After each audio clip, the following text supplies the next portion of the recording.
searching for so long, searching for so long.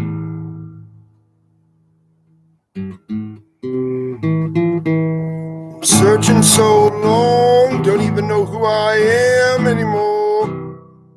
Just the urge to fight on is all I know.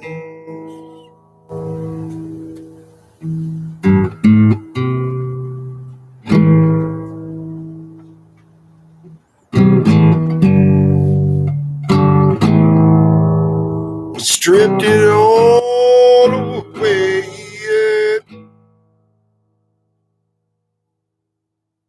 It don't matter if it ain't love, then didn't need it anyway. You know, it's tree flame and wisdom well, just as well, you see. I read these stories just to remind myself of another day and another way. Tried to root down, you know. Easy, you know. When came a keening song on the hillside mountain.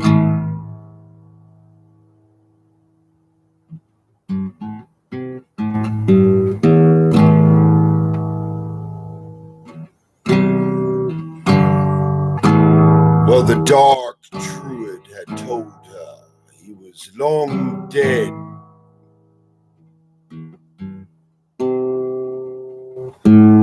Said she would never believe what he said. For Finn was the strongest warrior she had ever seen. He was the strongest warrior ever known in all of Ireland.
Good tuning.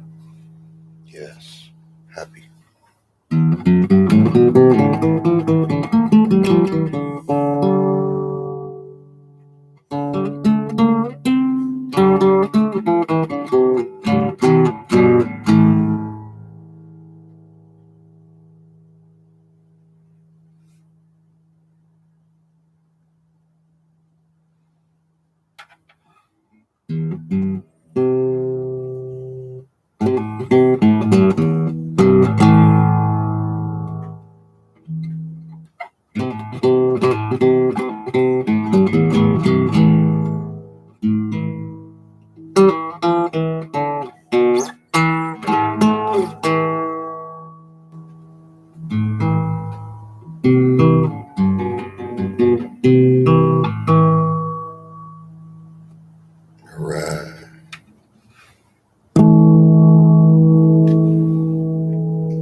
colder, I switch to classical because the strings handle the cold better, and so does my hand.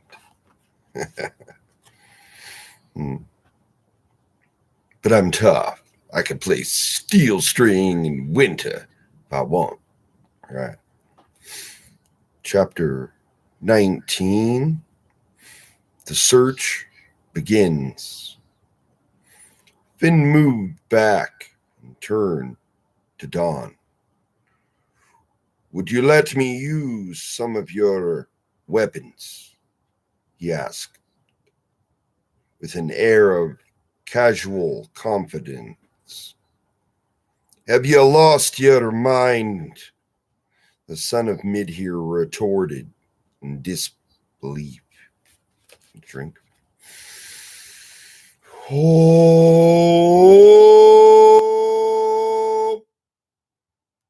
why are you doing this?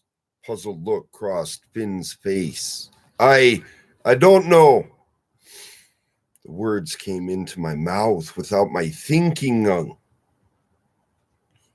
It seemed as if he paused to consider, as if I needed to say them. And I don't know. I just know I have to fight. But do you even know how to fight? Dawn asked. Glancing up and down, No insults meant, but you really don't look much the warrior. Finn shrugged and smiled. I surely hope so, he said, glancing meaningfully toward the pair of hulking champions below. How can you be so unconcerned? Dawn asked in wonder. He shook his head, then turned to his brothers. Well, if this fool wishes to kill himself, we've no right to interfere, he said resignedly, waving toward Finn. Give him some weapons. There was a brief discussion amongst them on the attributes of weapons and a decision made. Soon various brothers were passing Finn different pieces of their own armament. From one came a sword and a harness, which Finn slipped on without hesitation. Drawing the blade from its sheath, it was a fine weapon, the long, slender, graceful, tapered blade of well-honed iron. The hilt was beautiful,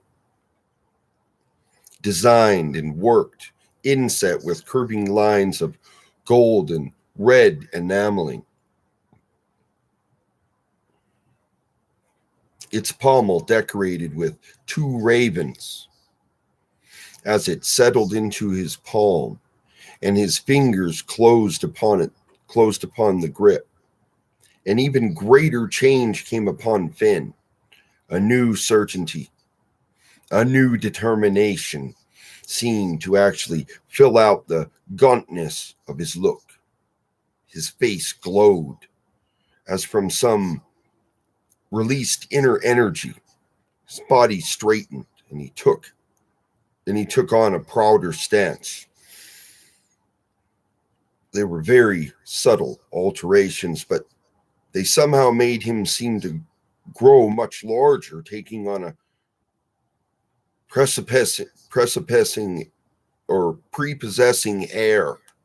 Yes, he said with assurance, balancing the weapon and examining it critically. This is a good sword. He swung it back and forth to test the feel. As he did, a brief vision flashed before him. A flickering montage of many battles of giants in glinting armor, masked warriors, fearsome beasts, blood, chaos, and through it, a sword flashing in his hand, winning over all opponents. Another sword flashed there too, always beside him. Let's see. He had a glimpse of a stalwart, dark-haired man at his right hand. Then the vision, like the others, flitted away as it had come. Someone was handing him a shield. He shook his head, like a man awakened, and took it, looking it over. It was a rectangle of bronze with rounded corners. Its front decorated with scrollwork inset with jewels, but it was a sturdily constructed piece for all its fancy look. He sheathed the sword and slipped his arm through the shield straps, then moved it about. "This feels good as well," he announced. "But there is something else." He considered looking around. "Yes," he said at last. "I need a spear. A stout, true casting spear." "Then you will use my own," Don said, offering Finn the one he held. "We have none better." Finn took it and examined it carefully. It had a slender, pliant but sturdy shaft of yew. Fitted to it by copper rivets was a silver head, long, narrow, keenly pointed. Now remember, yew is connected to the phoenix, reborn, right? And with two wickedly curving barbs on either side, he lifted it to check its balance. "Very good," he declared. Yes." He slipped the leather thong attached to the haft's end over his wrist. "Now I'm ready." "Good fortune go with you," Don said, looked down at the two champions and shook his head dubiously, adding, "You are certainly going to need it." "Well, surely a great boost to me to know you're so confident," Finn replied lightheartedly. He then gave a broad smile to the watching Murin, turned and strode purposefully downhill toward the waiting company of Lear. "Which will you face first, clown?"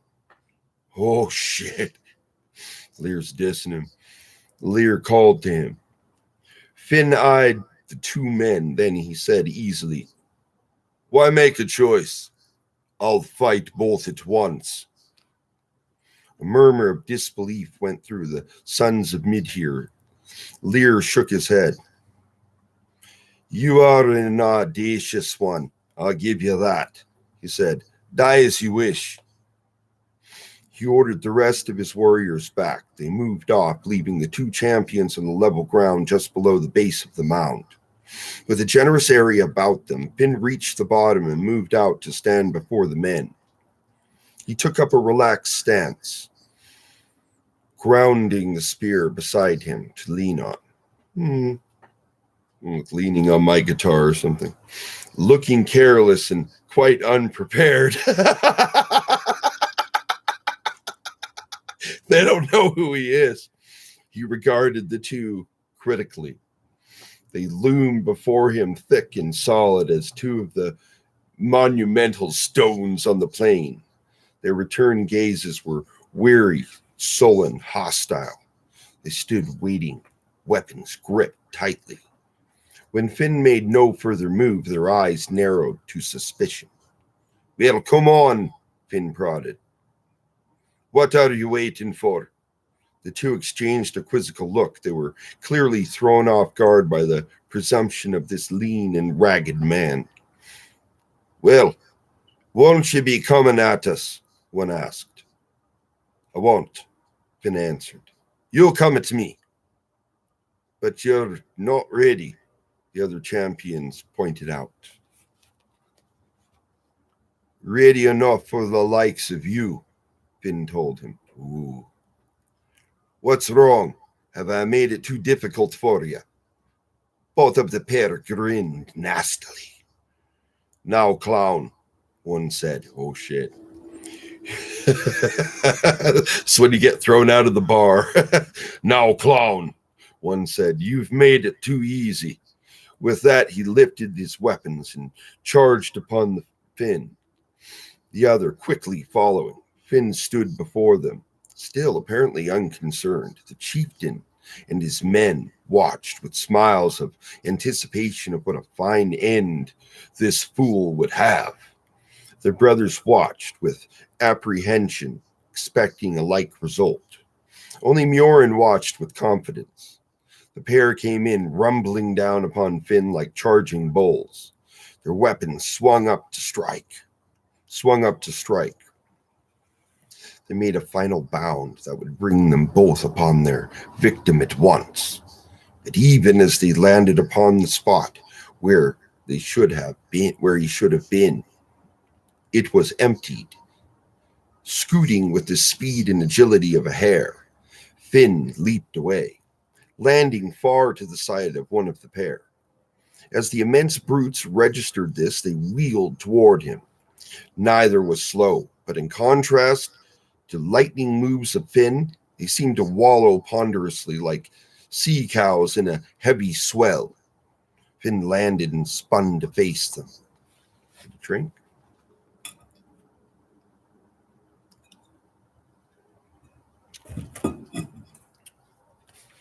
Hail the folk heroes. His move had put one champion behind the other, and Finn at once dove for the closest, raising his spear arm for a hard cast. For all its present leanness, the sinewy arm of Finn still had great strength in it. It shot the spear straight through. With tremendous force, the man barely had time to move, began to shift his weapons up to fend off the blow, but much too slowly. The spear pierced his throat at the hollow, tearing through the point, slamming out the base of his skull in a shower of blood. Wow, that's a strike. Lear's champion staggered and fell backward, thudding into his fellow. Finn kept hold of the spear thong, and the weapon was jerked free. So that's where you'd have a chain on it. The second champion, jolted by the falling man, sprayed with his blood, shocked by the suddenness of his demise, was momentarily caught off guard. He was staring at the collapsing form.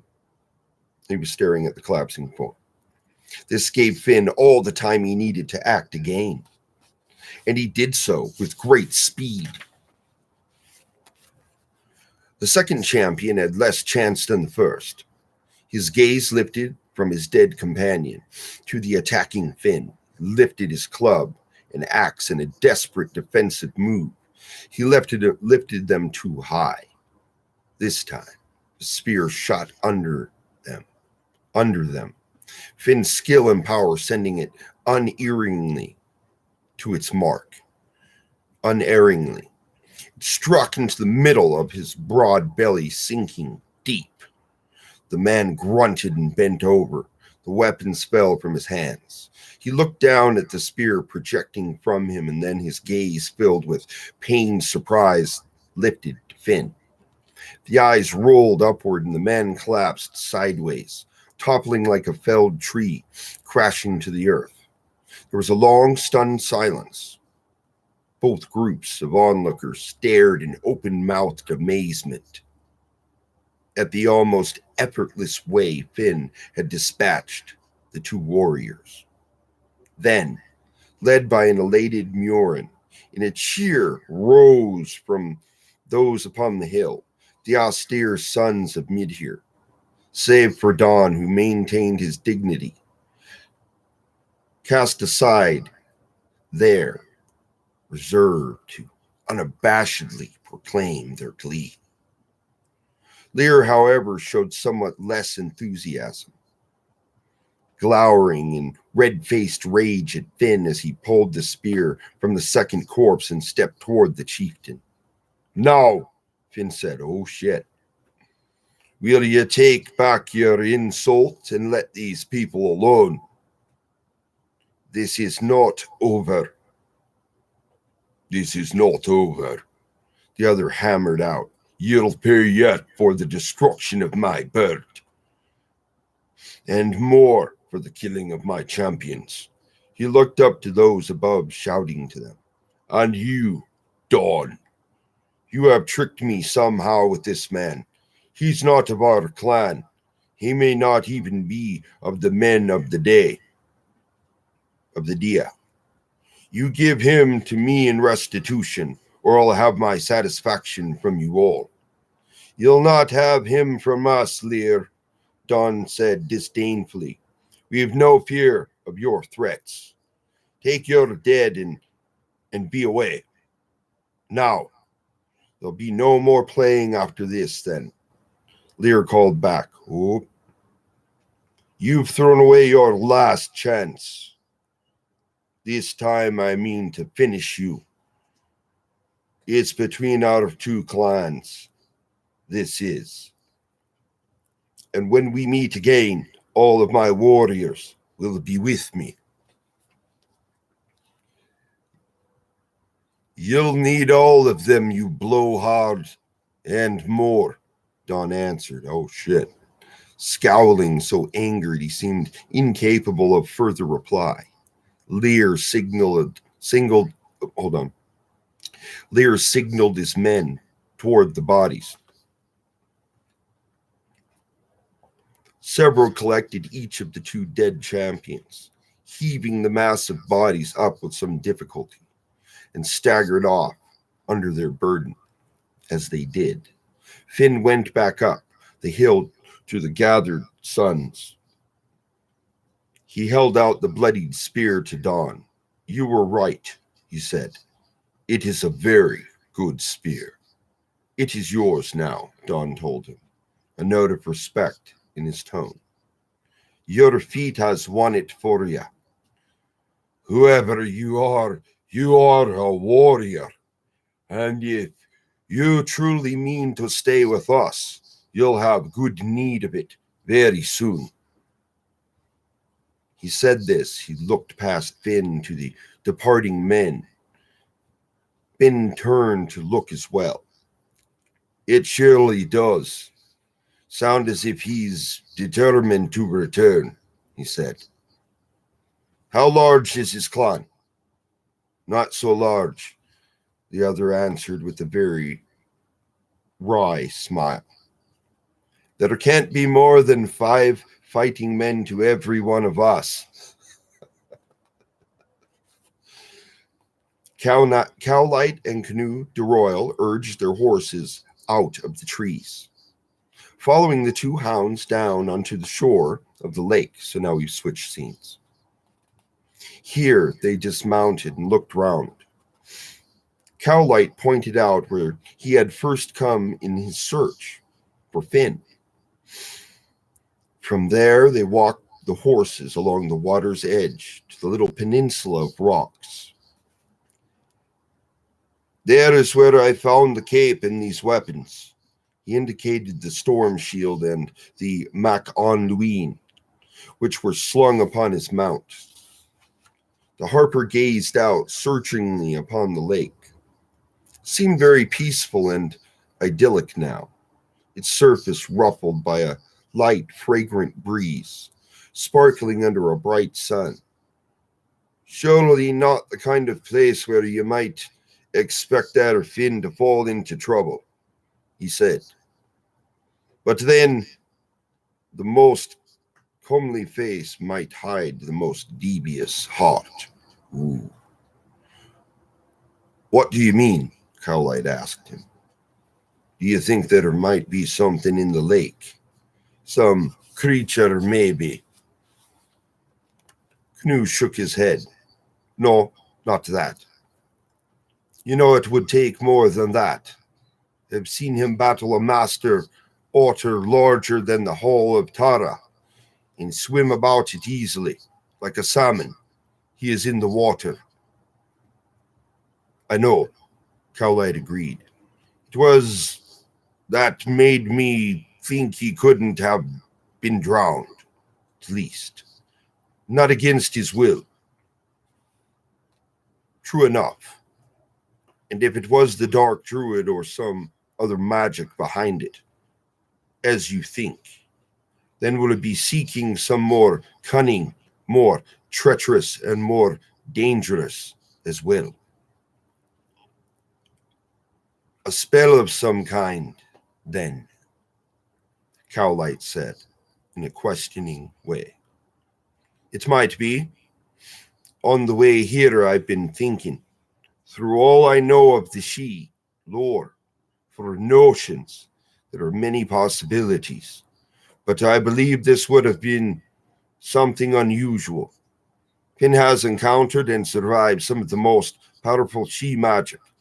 He'd not be easily taken in. Then what? Cowlight asked, a touch impatiently now. Come on now, little man. What do you think? All right then. If it was Fyodor and not some chance meeting with a supernatural force, then it had to be the worked out carefully. That means someone was watching you. Ooh, seer. Watching us. Certainly. To set a trap for Finn. Here would mean they had to know that you were coming here. And when? Cowlight glanced round him at the woods with keener scrutiny this time. Watching us, he said in an uncomfortable way. The dark Druid could do that easily, the Harper assured him. But he couldn't know that Finn would go into the lake, Cowlight pointed out. I'm afraid our poor lad had given over the Fian custom of an evening's wash in his brooding state. Then there would have to have been some lore, some ruse to get him in there. Of course. For that, they'd have to know he was separating from you. For you and the hounds, the chance of a trick succeeding would be very small. They'd know well enough. They were watching us, Cowlight told him. Hadn't it become Finn's habit to go off alone to do his brooding each day at evening time? Then it would be easier. The trap would be set, and all that had to be done was to wait for him. Then what? Asked Cowlight. Well, the simplest thing would be to poison the lake, Canute Royal said bluntly. Then Finn could be dead after all. Cowlight said in alarm. He could be here now. His body drifted in the mud of the bottom. I never said that wasn't a possibility, Canute reminded. I'm a harper, not a seer, but we must start with the belief that he's alive and that he did come out of this lake. We'll just have to keep searching the whole shore. And what should we be looking for? I don't know. Canute Royal admitted. The hounds won't be much use. Knowing they were with you, the Druid would have likely used some magic to hide Finn's trail from them. And after so many days, there may just not be any other signs left. He paused, adding pointedly, if there ever were any. Well, we'll just look, Cowlight said stubbornly. We'll eye every pebble about this lake if we must. But we will find something. After tethering the horses, they began to move slowly round the edge of the lake, scoring every rock and every patch of earth, from the water to the edge of the woods. They stopped to examine carefully each footprint, fallen tree, game trail, or disturbed bit of earth with great care, always hoping, but always disappointed. There were animal tracks plenty, Cowlight said. beginning to sound a bit more frustrated, and nothing else. But there are no signs of animal carcasses or dead fish about the shore. Knud Royal said in an attempt at optimism. That would mean that at least the water wasn't poisoned. Look there, Cowlight said, pointing toward the tree. Pointing toward the tree line, just ahead. The hounds seemed to be interested in something, just within the border of the woods. Braun and Skillon were sniffing most intently about a spot.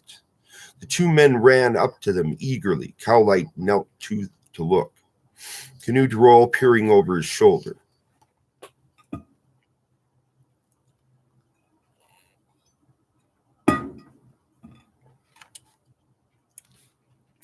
There is a print here, the warrior said, pointing to a faint mark close to the base of a fir tree. Then he shrugged dismissingly. Ah, but it's only an animal. But what kind of animal?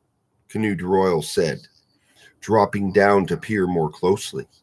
Have you ever seen one like it before? Cowlight made a closer inspection as well. No. Now that you say it, he replied with greater interest. It's not a bear or a wolf. Why, it's like nothing I've seen.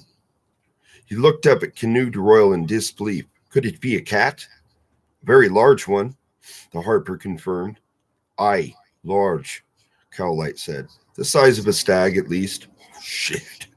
Or maybe even a horse. Oh, God. But how could that be? It couldn't. Not for any natural creature of Ireland. The little nut clutched Cowlight's arm excitedly, his face lighting with elation. But don't you see, lad? That's the miracle of it for us. See? There are no other prints. A rains washed them away, but this dear, lovely one here was sheltered by a tree root, preserved for us to find. Oh, good Danus surely smiled on us. That's cool how he incorporated that. The tree root. That's awesome. I have to read that again. That's awesome. But this dear, lovely one here was sheltered by a tree root, preserved for us to find. Folkso. Oh, good Danus surely smiled on us. Aye. Will you please just tell me what you've gone mad about? Cowlight demanded impatiently. I know the creature that made this mark, the little nut replied. I've seen them. I've even hid from them once. When I was wandering alone on the empty moors. They're called pukas. Pukas. Repeated Cowlight. I remember hearing some old tales of such when I was a boy. People had seen them, and yet no one seemed to know what they really were. That's because they're not really anything, the other explained.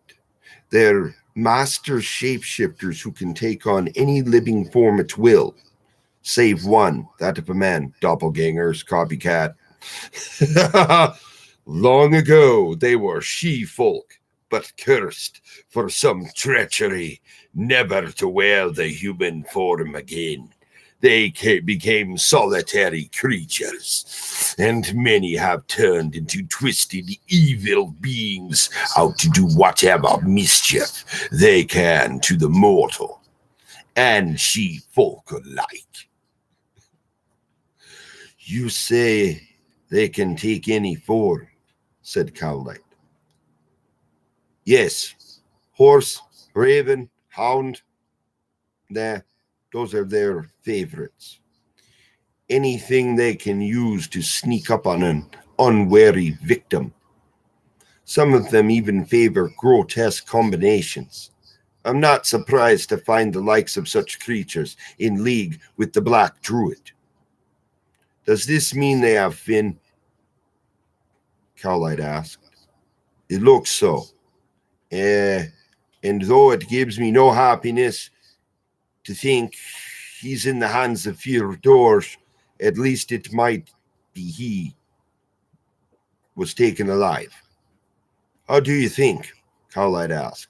Well, I'd say the puka carried Finn away from here. That would surely keep you or the hounds from coming upon his trail. They stood and looked from the lake up into the trees. But what kind of force could they use to bring Finn across the lake to here and then away? Carlite wondered. I can't believe that he'd go willingly. There's no way of that. No way of knowing that, said the harper, adding in a cautioning tone. And remember, we can't really even know for certain that he did go alive. Still, we have a means of seeking him, Carlite said, more optimistically and a direction to take. He looked to the hounds, Braun and Skilon. It's up to you now.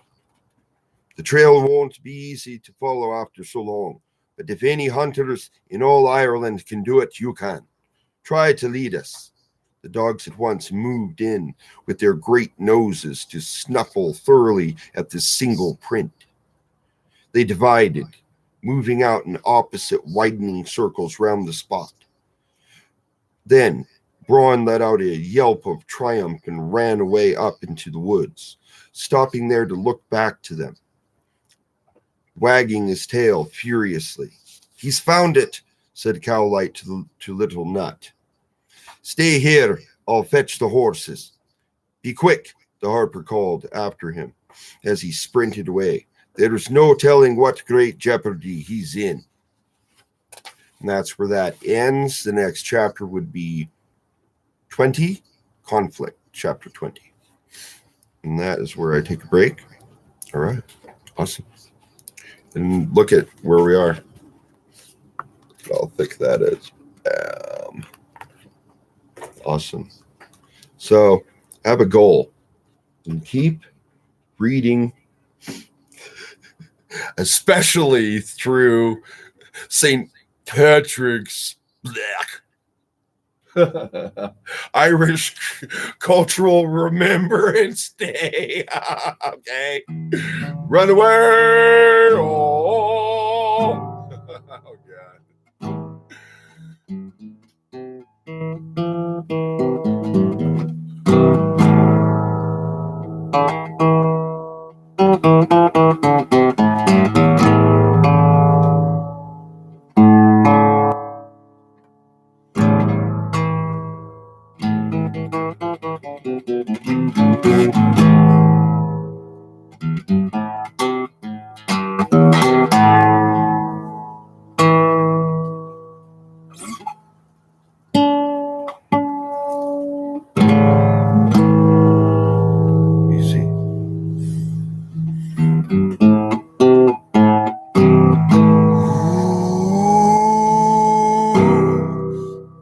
Well, the hounds are hot on the trail, you know, easy on the way. He's gonna find his love deep in the clutches of the dark Druid. Find his love and rescue her as she rescued him from his sorrow of loneliness as the lone, stoic warrior and hero. As the captain of the Fionn warrior, Finn Macomb, Finn Macomb.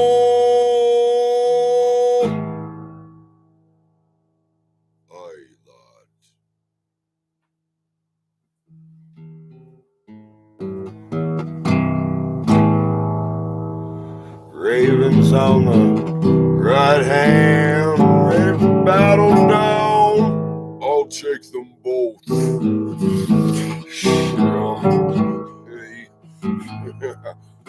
Hand me a shield and a spear. there's two. No worries, let's go. You're so skinny and weak, I don't think you can do it. I said, give me the spear. Easy on the way. Straight shot, shit. Straight through the head, I think it was. Straight into the big old belly of a big man. Ain't nothing against large men, just saying little skinny guy does that, you say, wow. Shit. That just happened?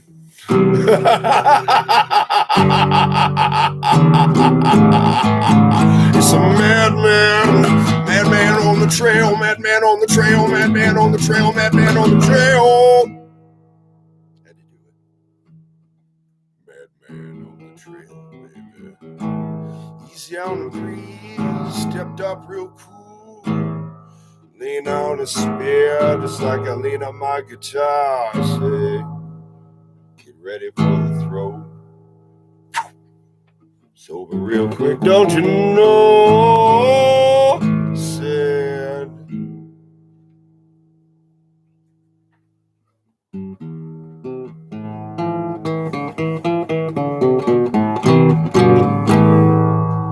No man could ever take him down in battle, see. Going after his heart, the heart of the warrior. Never went away.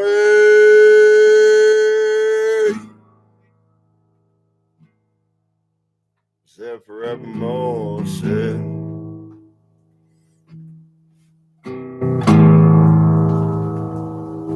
What's that? High noon said. Crows circle overhead like a raven on the roof, you know.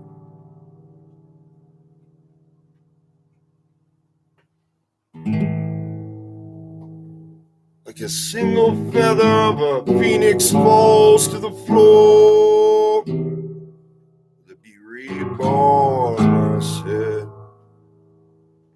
Spear thrown was made of the tree called a yew tree.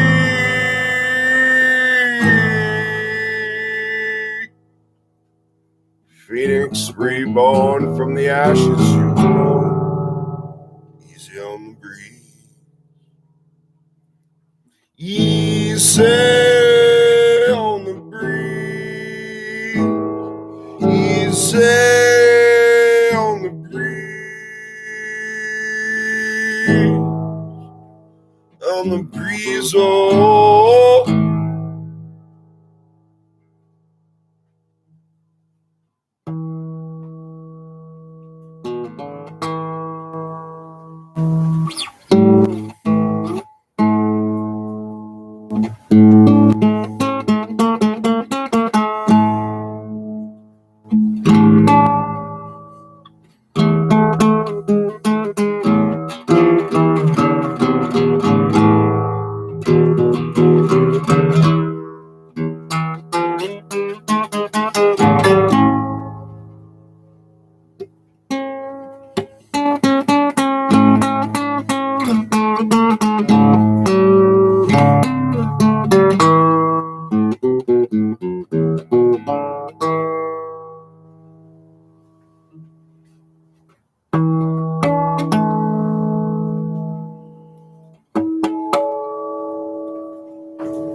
Thank you. Circle round.